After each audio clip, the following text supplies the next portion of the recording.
Hey guys, I'm Danny and I look into political contributions in the Miami-Dade area.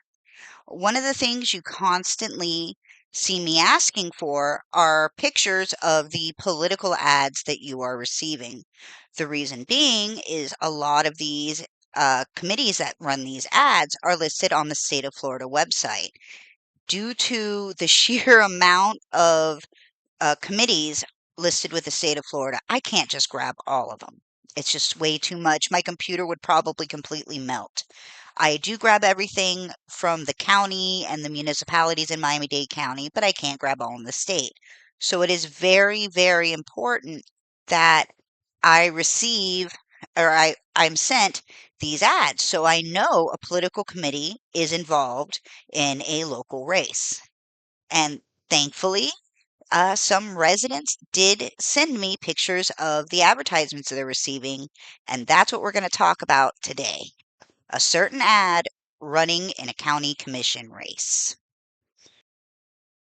Recently, voters in Miami-Dade District 7 have been receiving attack ads against Cindy Lerner, candidate for the D7 commission seat. These ads are not being sent by incumbent Commissioner Raquel Regalato's campaign or her MDED 28 PAC, but according to the ads, sent by a PAC called Fighting for a Better Miami-Dade. However, once you look into the funding behind the ads, you'll discover that while Fighting for a Better Miami-Dade can technically list their name on these ads, the ads were printed or actually printed and mailed as an in-kind contribution by another political committee and a 501c4 nonprofit. Fighting for a Better Miami-Dade is a PAC registered with the state of Florida. When you go in to look at their political contributions, as of August 8th, 2024, they only have two in-kind contributions totaling $183,918 for direct mail. The 501c4 Economic Improvement Fund Incorporated gave on 7/10, and the PAC Florida Courage gave on 7/20. This is suspicious enough, but when you pull up the info on those donors, you find that they are both operated by William S. Jones, better known as Stafford Jones. I'll give you a quick summary of who this guy is in a moment, but let's keep heading down this pack hole. When you look at Florida Courage's contributions, you'll see most of their contributions are from other political committees. I've already talked about how the political parties and political committees just love moving their money around a lot to obscure who the actual funding sources are. If you continue down this pack hole, Florida Courage's funding quickly connects to the Republican Party of Florida. That's a video for another day. So let's focus on the contribution from Economic Improvement Fund Incorporated on 7/18, 2 days before Florida Courage gave an in-kind political contribution of mailers. This means despite the PAC Fighting for a Better Miami-Dade being listed on the ads, they were actually paid for by Stafford Jones's 501c4. It would take a multi-part docu-series to even begin to cover the absolute havoc Stafford Jones has wrought here in Florida for far, far too long. In summary, he's a Republican operative with connections to gerrymandering efforts and deceptive political advertisements across the state. He funds the mailers through his 501c4s, nonprofits that aren't always required to disclose their donors, and numerous, and I mean numerous, political committees. He is listed as either the registered agent, treasurer, or chairperson, sometimes two or three of those, of a ridiculous number of political committees. As I've talked about in previous videos and have shown above, it is also so very common to bounce money between multiple PCs to make it extremely difficult for most voters to know who is actually behind the money. 501c4s make it worse since they aren't usually required to disclose their donors. I'm only putting up a small fraction of the headlines about Stafford Jones's numerous sketchy political mailers. When you do a search for Stafford Jones, It's just news article after news article about him being involved in deceptive mailers from across the state.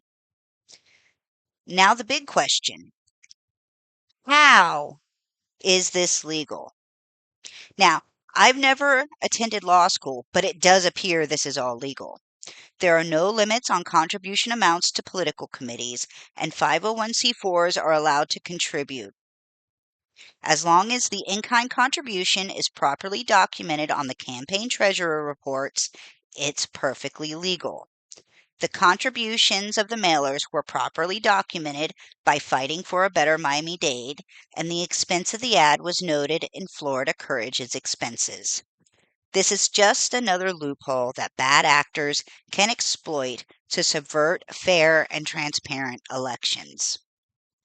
If the deceptive way these ads running in D7 came to be wasn't enough to discredit them, the actual substance of the ads were very misleading.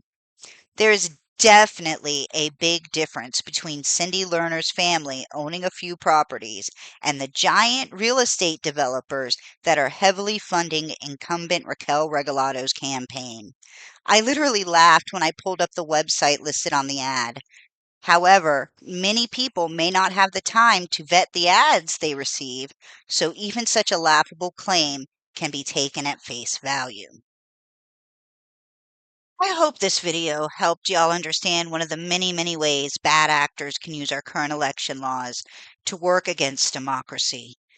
Remember, this is not a problem with a single party. Everything I talk about in my videos, in my social media posts, in my discussions with journalists and discussions with my neighbors, everything is done by both Republicans and Democrats. If you only focus on the actions of one party, you will never stop the corruption plaguing our elections.